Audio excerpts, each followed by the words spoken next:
Hidden History, sponsored by Prairie View.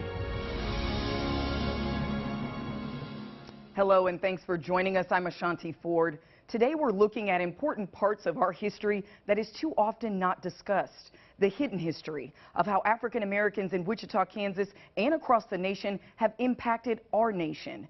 During the next half hour, we'll look at some of Black history's hidden moments that have had a lasting effect on generations to follow.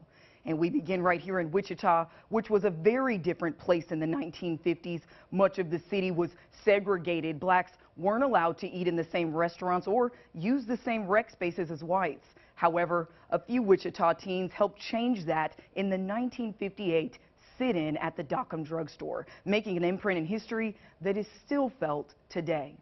But before that,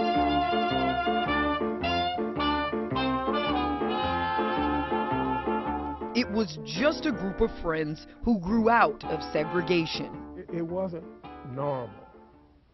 It became normal for us, but we knew something was awry here. Galen Vesey grew up in Wichita, Kansas, a place that he says has changed a lot since the 50s.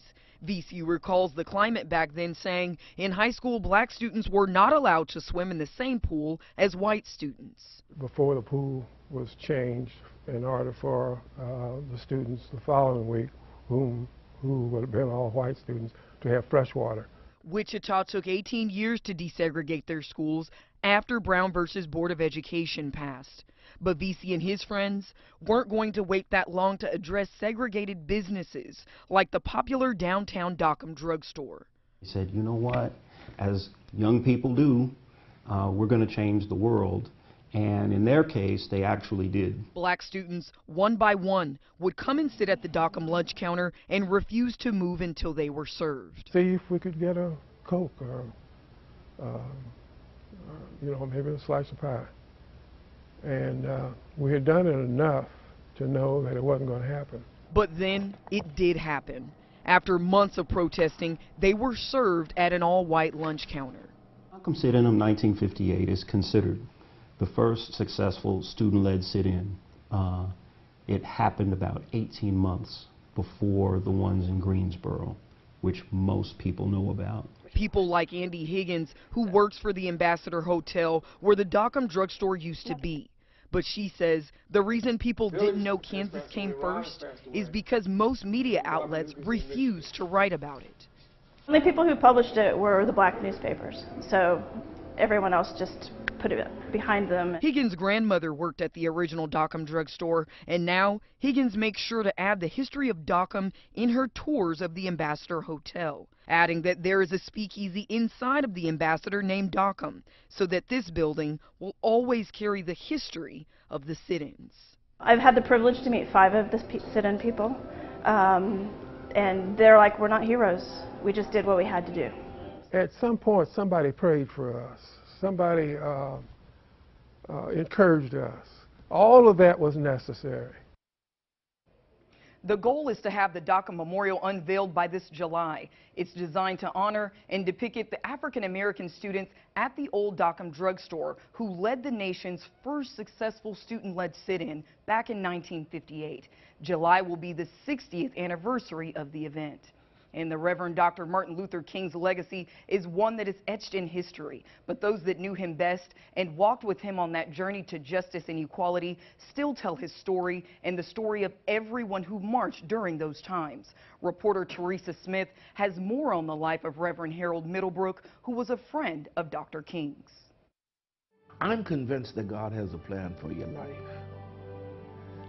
In Jeremiah, he says, I have a plan for you. I know the plan I have for you. At age 75, the Reverend Dr. Harold Middlebrook's passion for civil rights still burns strong.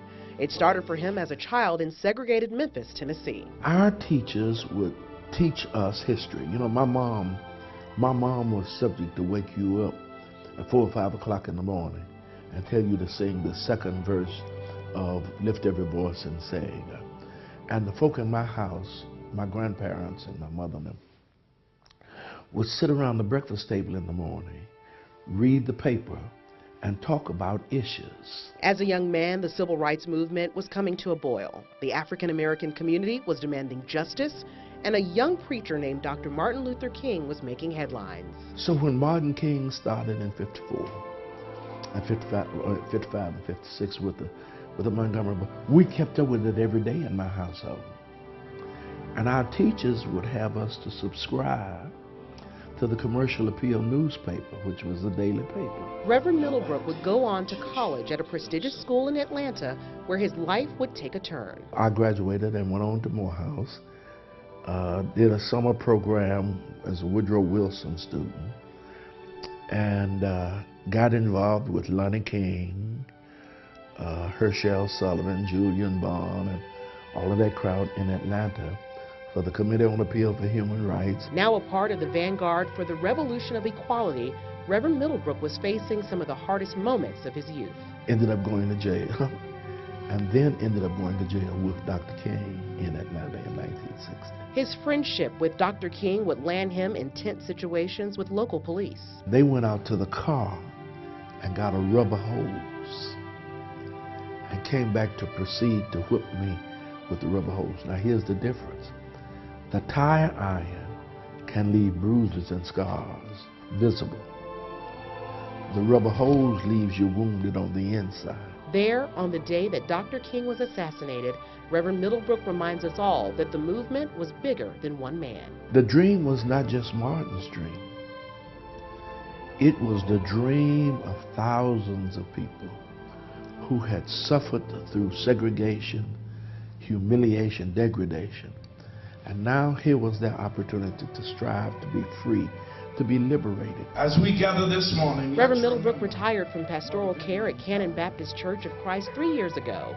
He's slowed down a bit, but is still pressing for change. When I look at the 50 years ago, it merely challenges me that with whatever years I have left and whatever strength I have left, I've got to continue fighting. Reporting from Knoxville, Tennessee, I'm Tirsa Smith. Now, when we come back, we'll take you to a small Kansas town that played a big role in the lives of the first former slaves to settle in Kansas. Stay with us.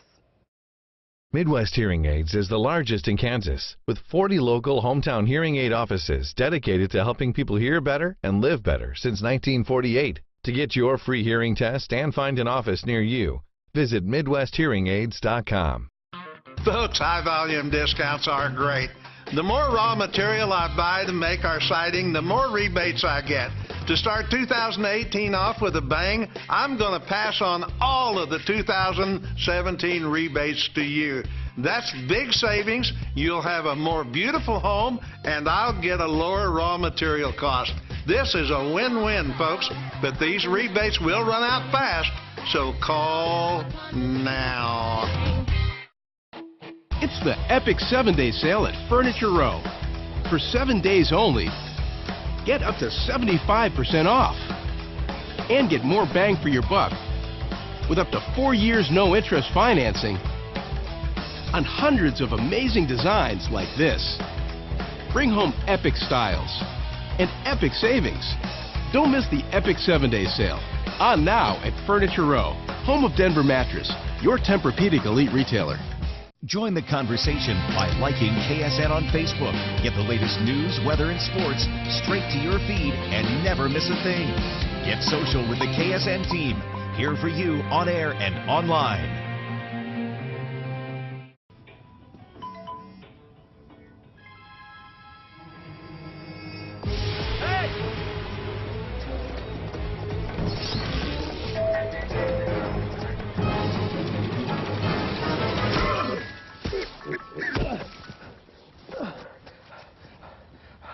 So, same time next week?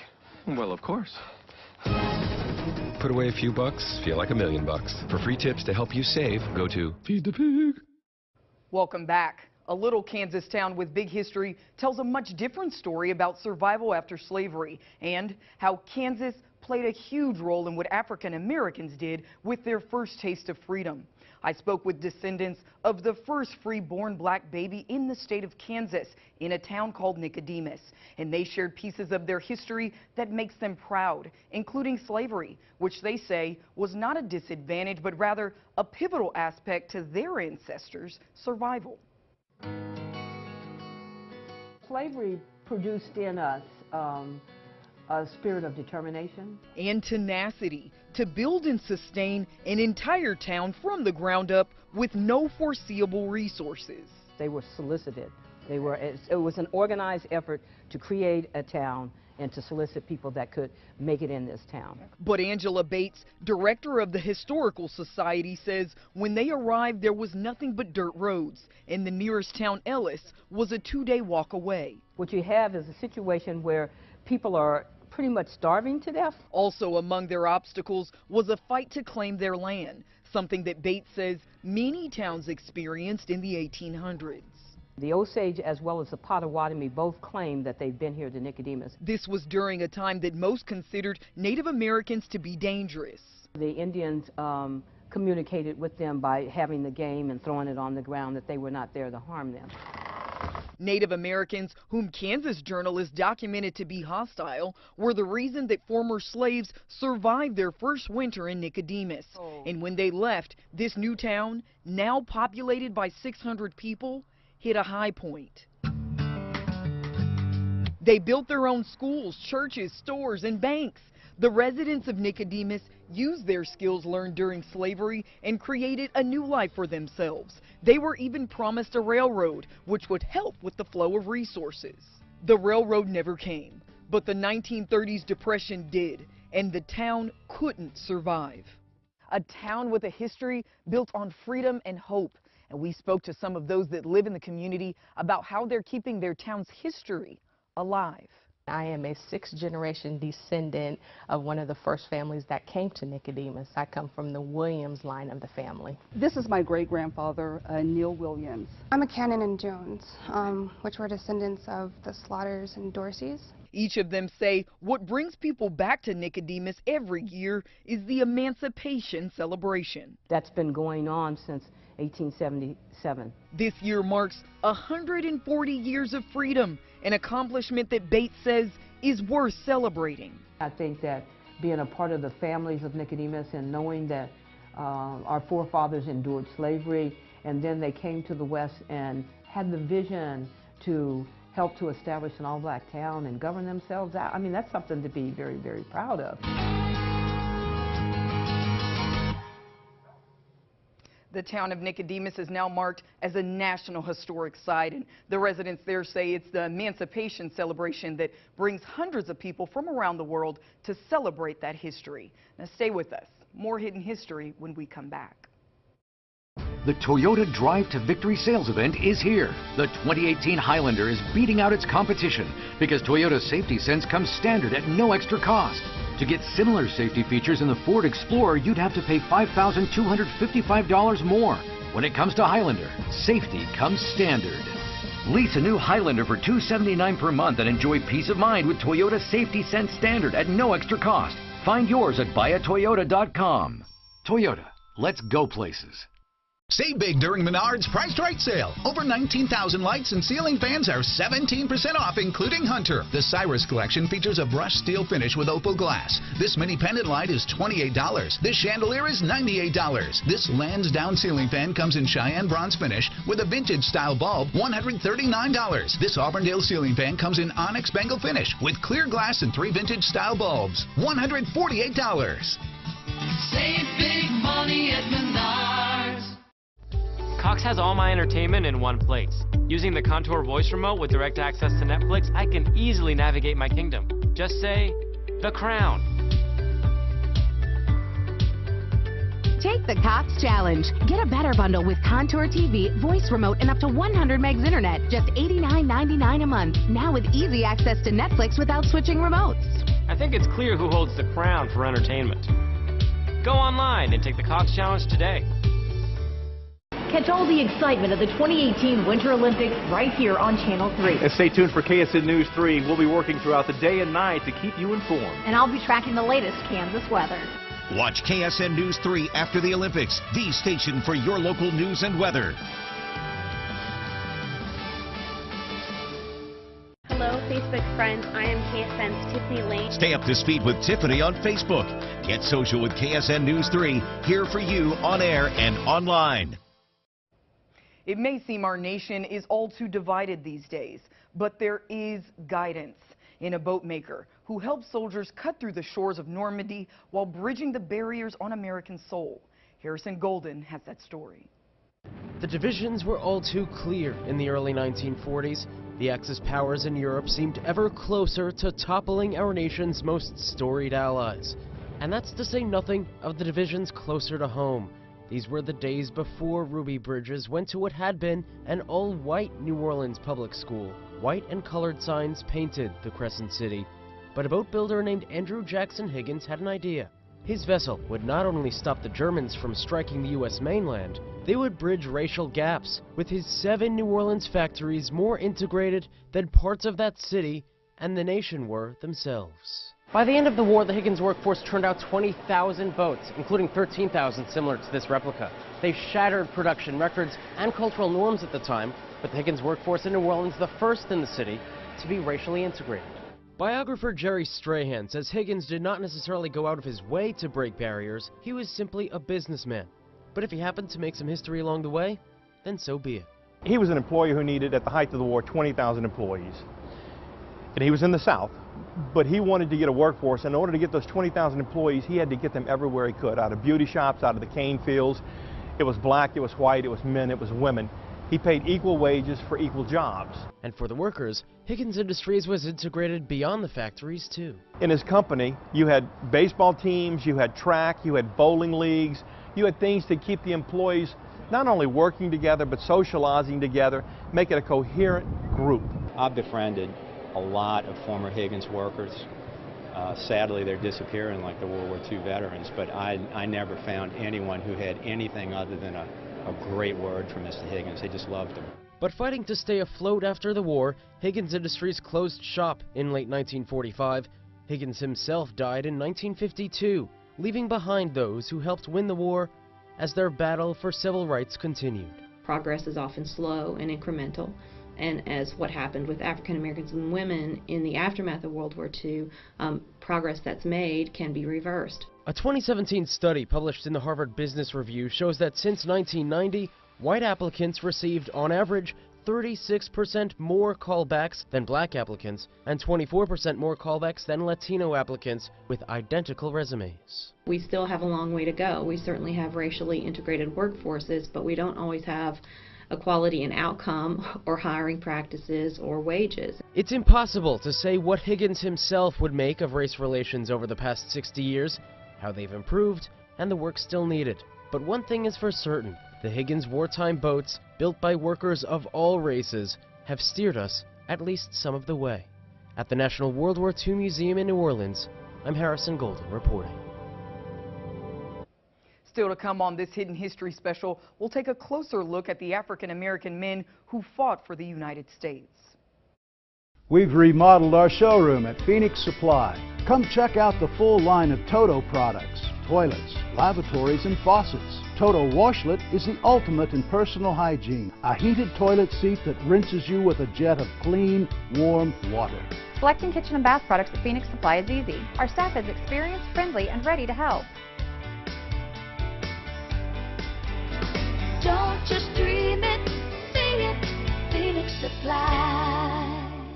Here for you in Topeka, I'm KSN Capitol Bureau Chief Courtney Ryan, covering all the state legislative issues that matter to you and your community. I'm Anna Warnicki, here for you in Washington, D.C., asking your senators and representatives the tough questions that affect all Kansans. With the only dedicated Capitol Bureau in the state and reporters in Topeka and Washington, D.C., KSN News 3, here for you. In Topeka. And in Washington, D.C. KSN News 3, keeping you informed. I forgot it. Her nurse. You need a claim number? Her personal assistant. Let me just grab a... Her housekeeper. Her cook. Her accountant. When I started taking care of Mom, I didn't realize the challenge of playing so many roles. But above all, I'm still her daughter. Visit aarp.org/caregiving to connect with experts and other caregivers. Together we can better care for ourselves and the ones we love. Really?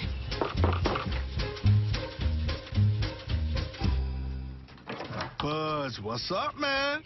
You left some leaves burning out here. Yeah, I just came in just for a second. Come on, man. If it's too hot to touch, it's too hot to leave. You could torch the whole neighborhood. It's a good point there, Smokey. 9 out of 10 wildfires are caused by humans. Only you can prevent wildfires. They fought for freedoms that they didn't have themselves while serving our country. Many of us know the history of World War I and II, but may be less familiar with the double meaning the wars had for African American soldiers. Bree Jackson tells us about some of the service members who helped save lives and make history. They fought overseas for America's freedom while struggling for civil rights in America.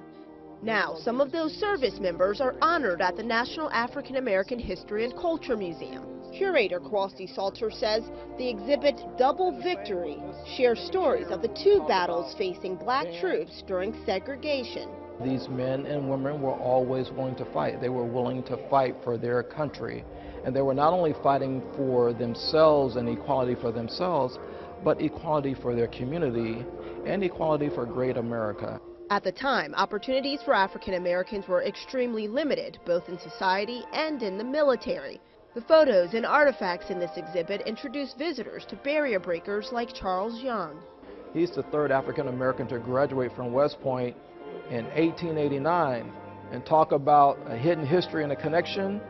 He is the officer that mentored Benjamin O. Davis. Benjamin O. Davis Sr. was the first African American general in the U.S. military. Despite discrimination, these men were among the few black service members to rise through the ranks. Then, World War I galvanized the black community to serve in an effort to make America achieve true democracy. Because if you serve, you earn citizenship, equality, democracy. By World War II, the number of African Americans enlisted or drafted rose significantly. Salter says leaving rural areas in the South to serve overseas had a unique impact on black soldiers. And when they got overseas in France, the French people welcomed them with open arms. They were treated with a level of equality that they had never experienced back home. And so that caused some American soldiers not to even come back to America, and they stayed in Europe and became expatriates. But most did return to the U.S. Among them was Charles Hamilton Houston. The first lieutenant went to Harvard and became a key player in the fight for civil rights. Fought overseas in the 92nd Division and came back to America. That was not what he and others were promised. And so he became a lawyer, and he is one of those individuals who taught individuals like Thurgood Marshall, and we know what Thurgood Marshall went on to be. Marshall was the first African-American Supreme Court justice. And another who returned to the civil rights battle at home was Medgar Evers, an activist who was the first field secretary for the NAACP and worked to end segregation at the University of Mississippi before making the ultimate sacrifice. So he survived World War II only to be assassinated in his driveway in 1963. Medgar Evers, along with Benjamin O. Davis and Charles Young, are among the veterans buried here at Arlington National Cemetery. Salter says it's important to tell their stories today so that we don't forget all the things African Americans fought for abroad and at home. In Arlington National Cemetery, I'm Bree Jackson. We'll be right back. Folks, high volume discounts are great. The more raw material I buy to make our siding, the more rebates I get. To start 2018 off with a bang, I'm going to pass on all of the 2017 rebates to you. That's big savings. You'll have a more beautiful home, and I'll get a lower raw material cost. This is a win-win, folks, but these rebates will run out fast, so call now. Devon James wins. When we started Devon James Injury Lawyers, we made a promise that we'd always do what's best for our clients. And we'd fight for what matters to them most. It's a promise we'll never forget. We've grown to become the largest personal injury law firm in Kansas. And we've won life-changing settlements for our clients. If you've been injured in an accident, let us fight for what matters to you. Devon James wins. Call 888-8888.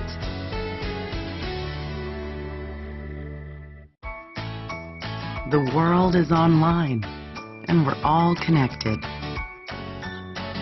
While there's a lot to explore and discover, we each need to do our part to keep the internet safe.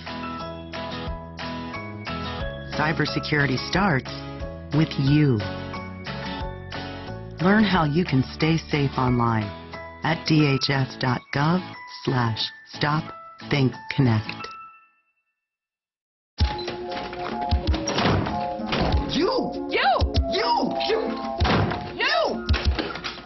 Oh. Your fault. My fault? Your fault. Your fault. You're right. What? It's my fault. What do you mean your fault? You're right, it's my fault. We can make it. Maybe both of us? Maybe just you.